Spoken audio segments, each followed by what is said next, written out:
Au chapitre 15 des Actes des Apôtres, nous voyons dès les premiers versets, ou les deux premiers versets, un problème qui surgit dans les milieux chrétiens lorsque, après les Juifs, il y a eu aussi des non-juifs qui ont commencé à se convertir. Et voilà qu'il y aura dans le milieu chrétien des Juifs qui vont exiger des chrétiens non-juifs à se faire circoncire.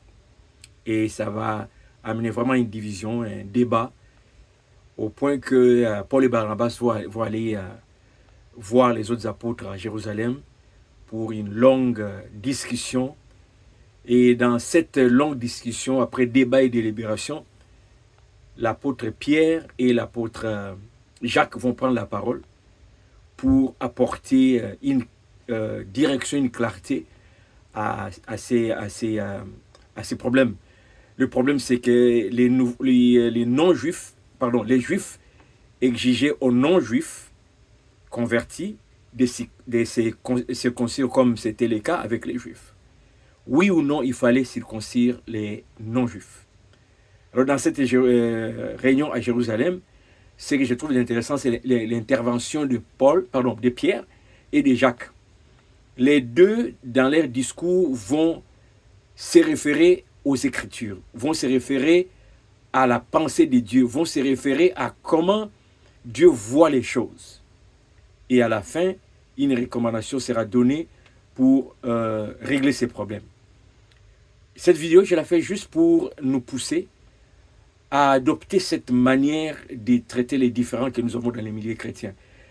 Je ne sais pas s'il y en avait autant que nous en avons aujourd'hui, ce qui justifie le nombre de dénominations que nous avons.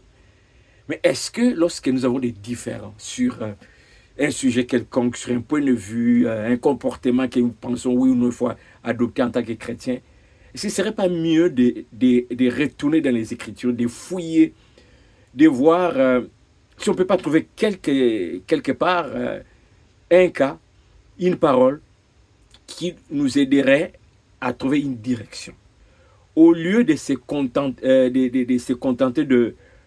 de nos croyances doctrinales ou je dirais dénominationnelles. Moi, je suis de telle dénomination, chez nous, il n'est pas question de croire à telle chose. Moi, je suis de telle église, chez nous, il faut croire à telle chose. Référons-nous à la parole de Dieu, qui est la source de notre foi. Là, nous irons chercher le point de vue de Dieu. Adopter cela, ça fait partie de la maturité chrétienne. C'était ma petite contribution aujourd'hui suite à ma méditation. Soyez bénis.